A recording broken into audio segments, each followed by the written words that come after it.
Hi, everybody. Welcome to Your Money Map, sponsored by the Alliance for Lifetime Income. I'm your host, Jean Chatzky. Very glad to have all of you along for the ride today as we celebrate Pride Month. We are talking about retirement planning for LGBTQ plus families. And we all know that there is no one size fits all approach to retirement. Each person, each family has a different background and different wants and goals and needs and responsibilities. But we all need financial security. We all need peace of mind. We all want the freedom to live the life that we want in retirement. And so, in celebration of Pride Month, as I said, we are digging into the financial priorities and challenges that LGBTQ plus families face as they prepare for their next chapters. And although some roadblocks were cleared for families, particularly when it comes to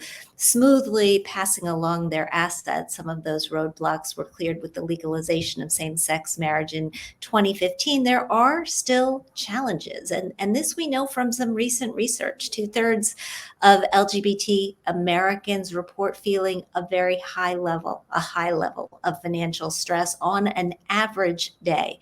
That is according to a 2022 study from the Motley Fool and the Debt Free Guys, who have been guests on this show.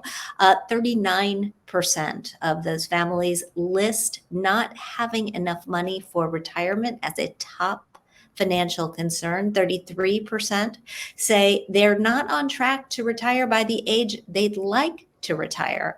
We've also got some research coming out from Edelman Financial Engines that shows that within the LGBTQ plus community, nearly half people, 46%, have felt ignored by financial professionals and were more than twice as likely as their non-LGBTQ plus counterparts to feel that way. The number is even higher for transgender Americans. That's from the Motley Fool study. And these are the kinds of problems that Jennifer Hatch, my guest, Jen Hatch, deals with on the regular. She is a certified financial planner, the president of Christopher Street Financial, a wealth management firm that specializes in LGBT-friendly financial planning. And she is adamant about the fact that her work is a long way from one size fits all. Jen, welcome. Thank you so much for joining me today. Thank you. Very, very glad to see you. And I wanted to start because you've had a very interesting history with your career and your firm. I know Christopher Street Financial has historically had a focus on LGBT clients, and right now about 70% of your clients identify as LGBT. Can you tell us a little bit of your history, the history of the firm, how it got started? Well, sure. Everybody wants to know if we're located on Christopher Street, and we have never been on Christopher Street in New York City. The firm was founded in 1981, so almost 45 years ago, and it was founded with the explicit mission that it was to help gay and lesbian investors. Um, but Christopher Street, the name, is a reference to a place in New York City in the West Village where the gay rights movement started. And in the 80s, if you were to reference Christopher Street, that was that was code for people who were living in the closet, which was mostly everybody. So clients sought out Christopher Street Financial from all over the U.S. And when they received mail from Christopher Street Financial, they understood the connection, but their postal carrier didn't. And back then, we were even hiding from our postman. So um, that's part of the history. Then in the 80s and 90s, Christopher Street, both our clients and our staff, were really ravaged by the impact of HIV and AIDS. And the founder of the firm, Bob Casaletto, passed away in 1996. And that's where I came in. But he did something really smart, meaningful. He created what's called a charitable remainder trust. And what it did is he took everything in his estate, his house in Fire Island, his car, his firm, the firm, Christopher Street, and he put it in this trust for the benefit of the ACLU, which is the American Civil Liberties Union. And this gift created a stream of income, uh, basically for his mother for as long as she lived. And then whatever was left was a gift to the ACLU. And we actually bought the firm from the ACLU in 1997. And I like to think of that as my first large charitable check that I wrote. So, and so here we are 40 years plus years later. And it's, yes, as you said, 40, probably 70% of our clients are LGBT. And the others are, I would say, allies, people who probably they've been referred to us by other people Mhm. who trust us. So it's a wonderful testament to what we do. And yeah. When as you heard me introduce you, which I know you did, I talked a little bit about some research that is coming out from Edelman Financial Engines that talks about the fact that a lot of LGBT individuals have felt unseen, have felt not uh, ignored by financial professionals, twice as likely to feel ignored by financial professionals as their non lesbian and gay counterparts. What do you think are the benefits? I mean, I'm just guessing that, you're maybe a little biased, but what do you think are the benefits to working with an LGBT focused financial advisor? And what sets the financial goals and challenges of the LGBT community apart in this day and age? Oh, I think there are two basic reasons why people look to us. One is that they want to feel comfortable being in a community of people like them. Um, and secondly, because our experience and our skills are in working with people like them. Um, Now there are lots of investors, gay and straight, who just don't feel comfortable, don't feel welcome in a Main Street investment firm, and it's I understand. It feels like a risk when you go in, and the fear is that there may be hostility or rejection, and the money is a really uncomfortable topic, for many people, much less coming out. So it's simply easier to work with an advisor who can relate to your life and to provide appropriate guidance for your life. Um, Financial advisors are really like doctors. There's so many specialists, and we have all these Yeah. different skills and approaches, and we look the same to investors, the investing public, but we are really very different. So I just want to point out that there are advisors who solve problems primarily with insurance, and there are brokers who just buy hot stocks or fast moving funds. And there are people who provide hourly based planning, coaching kind of an offering. And then there are advisors like us who are certified financial planners, and we act as what they call a fiduciary. And these people typically have expertise in all the financial areas of your life, not just investing.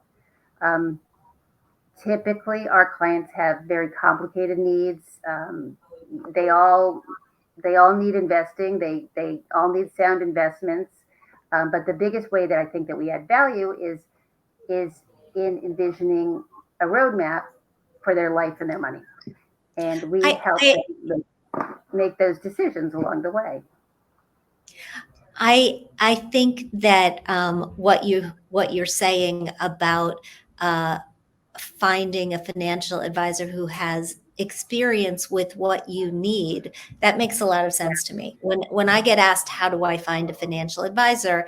I often say, find somebody who has dealt with people like you. And it doesn't have to be people like you in a personal way.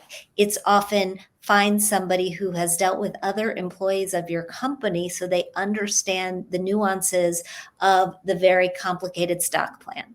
And so they're not learning on your dime, right? You want somebody who has done this before, preferably a number of times. When it comes to your LGBT clients, and by the way, we're starting to get some comments, and I should have mentioned at the top, we always welcome you in this conversation. If you're watching from wherever you're watching, on Facebook, on LinkedIn, you've got a question, you've got a comment, please drop it in the comments. I will happily try to weave it into the conversation. And we like to know you're out there. So let us know who you are and where you're from. If as you're looking at your clients, what do you think the distinct needs are these days, and how has that changed since marriage equality? So really, 20 years ago, I remember talking about marriage and the incredibly powerful benefits that it offered to people, and it really wasn't well understood. And people would say, "What do I need the institution of marriage for? I mean, we've never had it before. Look how well it's working." So we spent a lot of time educating people about that. In fact, we used to conduct seminars called "What's So Gay About Money?" And the answer is nothing and everything. So it's nothing if you're straight and single. There's no difference between your financial needs and an LGBT person, none. But the answer is everything if everything is different if you're in a long-term committed relationship where you're planning a future together. And so in prior to marriage equality, we did what I would call extreme financial planning. We would create trusts and LLCs and ownership agreements, but there was really nothing we could do to replace the benefits and responsibilities of marriage without marriage. And even the quasi marriage things like domestic partnership and state civil unions, nothing had the same protection as federal marriage recognition. So in the decade when we were figuring out what marriage could do, we were educating everybody as to what their state contract provided. Every state is different, and that's really key. And the differences between married and unmarried really apply to, they call the 3 Ds: divorce, death, and disability.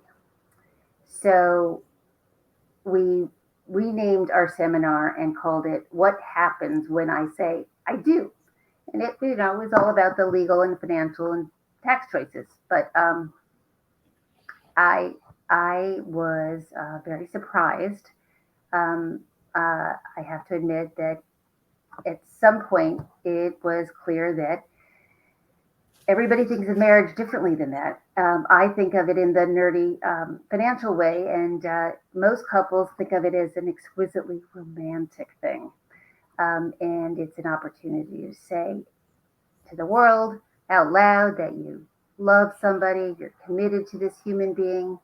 And so most of our clients ran out and got married. And they would come in and say, "Well, we got married last month." Even couples who swore they would never get married. So we had to change our focus and start to ask the question, instead of "What happens when I say I do?" Instead, our seminar would answer the question, "What did I do?" So that, and so, I think that that gives you the background to it. But what is different between married and unmarried couples is is really simple. It's if you're not married, you are two strangers for purposes of the law and for tax. You can share a home together, you can have children together, but you're just business partners when it comes to your status under the law. Now, if you're married, you're a single economic unit. Think about it. You only have one tax return. You have a married tax return. When one spouse dies, there's no estate taxes. If you leave a retirement account to your spouse, they can step into your shoes. A non spouse, they're going to have to pay taxes and make withdrawals right away. So it's very different. Another example is if your spouse receives, let's say they have a higher Social Security benefit than you do, and they die first. Again, you can step into their shoes. You can Right. take over their higher benefit. So really, it's completely different. Um, and the other big change, the other thing that happens with marriage is that you become next of kin. In other words, you are the nearest legal family member to each other. And if you're not married and there's no children involved, your next of kin is your parents. And so everything automatically reverts to your parents, and most people don't want that. So in any case, I No, that it's a really helpful explanation. I looked at the statistics on LGBTQ marriage, and it's pretty stable, right? 10% of couples are married, um, and there's still a good number that are not. And there are a lot of people who are not gay or lesbian who are staying single by choice. Those numbers are rising. The share of single people has been a growing segment of the population for quite some time. Do you believe that there's a good enough understanding of the financial issues that separate married from not married? And as these couples have, well, answer that and then I have a follow-up. no, I think that people don't really know what they get when they sign that contract. But what they also don't realize is that they can make their own marriage vows. They can create their own economic relationship to each other. They can it can be legally encompassed in a prenuptial agreement, and you can say this is how I want our marriage to be um, uh, structured, and if we get divorced, this is how it'll work. That is a very loving, equitable way of doing things. It doesn't have to be adversarial. It doesn't have to be one wealthier person forcing it on another. You can figure out what you want and create a different kind of a relationship rather than accepting what the state gives you. It sounds like you're pro prenup. And I got to say, I'm pro prenup. I'm married for the second time. We got a prenup. My mother married for the second time after my father died at age 70. She got a prenup. I think it's really important for women to recognize and value what they bring to the relationship. And it's very different when you're kids in your 20s, but many people who are married in the last decade because of marriage equality um, are older. They've been together for decades, and so it's really a very different situation. So it's definitely, I think, an important part of having good communication too. How do you think your clients, your LGBT clients in particular, feel about retirement? Oh, um, well, I try and avoid the word retirement um, unless they embrace the term. It's because it connotes your, your parents' retirement, like going to Florida and golfing or something like that. So I have collected a list of words that some of our clients have adopted as a way of defining what their next phase of life was going to be. And so I have a couple. One is uh, my second act, my next chapter, freedom, my sabbatical. And people just want to know that they have options. And so even we don't, when we create what other people might call a retirement plan, we call it a sustainable income plan, because really what we're looking at is how much money are you going to have considering raises for inflation over the next 30 years or longer. We're basically planning for a 30-year vacation. And so what is the amount of income that can be sustainable given your different resources? And how do you approach that question? Because I've got to tell you, that is the foundation on which the organization that sponsors this show, the Alliance for Lifetime Mm, Income, is largely based. That we have put a lot of our time and energy, and as journalists, ink, into convincing people to accumulate and accumulate and accumulate and accumulate over their entire working life for this second act or sabbatical or whatever we choose to call it, maybe even retirement. And then you get to the age, whatever it is, 62, 65, 67, 70, and it's like, okay, go, right? Take this sum of money and live on it. And we've done that really without telling people how. how to do it? So Yeah, exactly how right. to do it. So how do you approach it? Well, it is uh, I think important to think about it as in terms of taking care of yourself or your future self. I think that women in particular, we are very focused on attending to the needs of everyone around us at the expense of our own needs. And the needs of our future self for funds is more important than probably any consumer product that we're buying today and disposing of. And so how we spend our paycheck has to be reprioritized. And part of that is just creating the right plans so that they're focused on that future life. They don't have to know exactly what they're going to do. They just need to know that they'll be okay. And I think that's probably the most important thing. We talk about annuities as a tool on this program Mm. a good amount.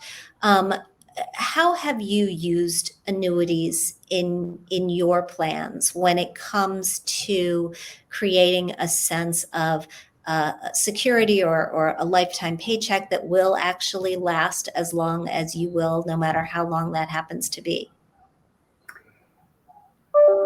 Um, I think most people would prefer to have visibility into their future and certainty. Um, and and there are certain varieties of annuities that can give that to clients, can give them the certainty and visibility.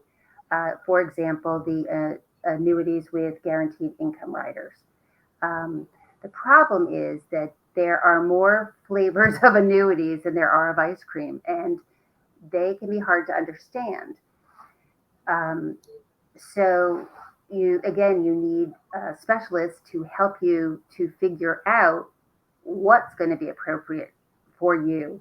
Um, but mostly you need to know yourself, because if you know that you can't sleep at night, if you have investments in the stock market, this might be a really good fit. And it has been a really good option for us, for some of our clients, because it's like buying insurance on income. It's I call it sleep at night insurance. And some clients need this, and many do not. And you have to know yourself and know what you need to feel good about the future. it's a leap of faith to leave a job behind. Um, so I think it's an important option on an advisor's menu to provide certainty for some clients.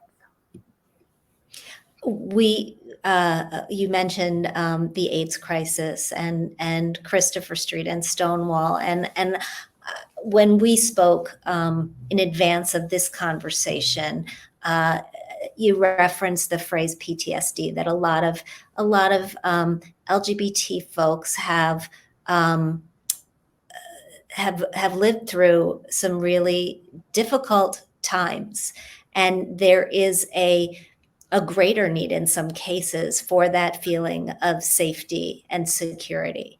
I work at a company called Her Money, where we provide content for women and address the needs of women. And I see that every single day, that women are looking for a greater degree of safety and security, not just with our money, but when we walk home at night. Do you find that? I universally, I do see that in everybody, particularly women. But yes, I would say, I would even say personally, it feels like a very unsafe world, particularly now. I mean, we all have PTSD after the pandemic, and we all are feeling the pains of this really polarized political situation. And it's, for example, a conversation that I have with clients all the time is, where will we retire? Where are we going to live? And clearly, Florida is not a welcoming place. It used to be one of the, Miami used to be one of the gayest places in the country. So I think that there is a real need for safety, for people to feel safe and secure and taken care of, and retirement communities that include them, that are inclusive, and there certainly aren't enough of them today for the demand that's coming. Yeah, yeah, no question. Another area of life, and we haven't touched on this yet, that may require additional financial planning for LGBT couples is starting a family and making sure that at the end of your life, your assets go to the intended family members. Can you walk us through the financial planning considerations that you have to make sure you cross when it comes to general family planning as well as estate planning? Sure. There is a really big generational difference today. If there was a study done by Family Equality, and the the conclusion was that about 2/3 of a, let's say, LGBTQ people between ages 18 and 35, that they want to be parents or they want to have more children, and so they're growing up expecting to be married and to have children, and that wasn't part of the dream for most of us who are older. And so it I love that statistic. Um, but when it comes to adding children, it is, it takes a lot. There's a lot of planning, a lot of time, a lot of money. You, whether you're adopting or using surrogacy or foster care or assisted reproductive technology, talk about expensive. It's a lot. So again, the advice here is to engage legal professionals. It's all about protecting your family. So just because you can make a child, and you can have two women or two men who have their names on a birth certificate, does not mean that you can be uh, driving through every state and they will recognize these children as yours. You will you will need belt and suspenders even in this day and age. You need to, as strange as this sounds, adopt your own child. It is. I know it's shocking, right? But and I give the same advice to estate planning. You don't just because you're next of kin or you're related, these are your children, you don't want to leave it up to bureaucrats to make decisions about how to process your assets when you die. Um, and I have specific advice here. I would recommend that people get a specialist lawyer. So I'm not talking about the attorney, the local attorney who does your real estate closings. I'm talking about somebody who knows about trusts and estates and even understands marriage to the extent that perhaps they can do a prenuptial agreement. And you want to use them for your estate planning and your life planning documents. I mean, you want to be protected in all these situations. It's absolutely critical. And I like to say that this is how, by taking care of these things in advance, this is how you show your family that you love them. I It's a think you're loving. 100%. Yeah, it's a very loving thing to do. It's a hard thing to do for people because it forces us to look at the fact that we're going to die someday, right? It forces us to think about outcomes that many of us would rather not think about. But you're right; it's a gift, and it's a nightmare when you become disabled or ill or injured or die and you don't have these documents. It's really for those people you leave behind, it's really, really difficult. Is there a reason? Sometimes um, sometimes financial planners will say a will is enough, or a will with an estate plan that includes healthcare proxies and a living will. Sometimes I'm told you must get a living trust. You need an irrevocable trust. For LGBT couples, is there an additional need for a living trust for any reason? It was absolutely critical before marriage equality, but even with marriage, as of the pandemic, we're finding it's critical again because a will needs to be probated, and in New York City, there are estates that are stuck in probate for a year or two. Um, and I don't know when they're going to get through the backlog. So for that reason alone, it's worth it to do a trust. But what a trust enables you to do is be very specific and private about what you want to happen.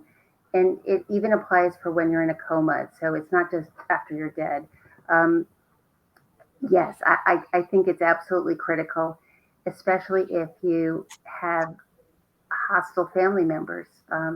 You don't have to be LGBT to get into an estate fight.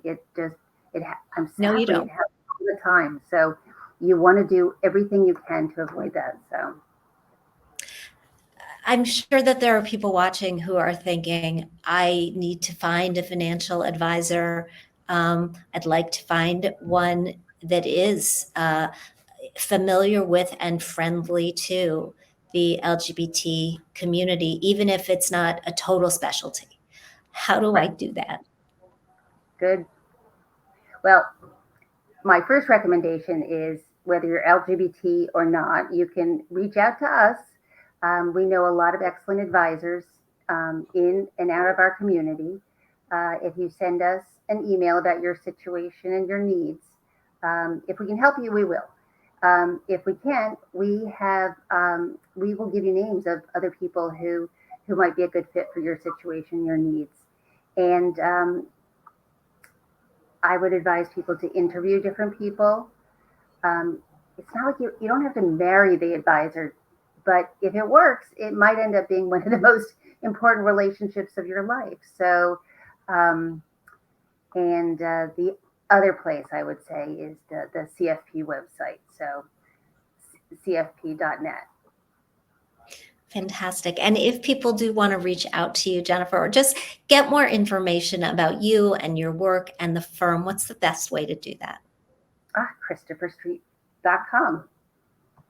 So our Christopher, website is ChristopherStreet.com. Every time I hear you say that, I know that a lot of people are thinking of one thing. I'm thinking of the song by Comden and Green. If you've never heard it, there is a song called Christopher Street. You should listen to it. It's from a musical called Wonderful Town. Okay. All right. Very good. Thank you. Just my offhand 2 cents from a musical theater high school nerd. I Thank you appreciate so it. much.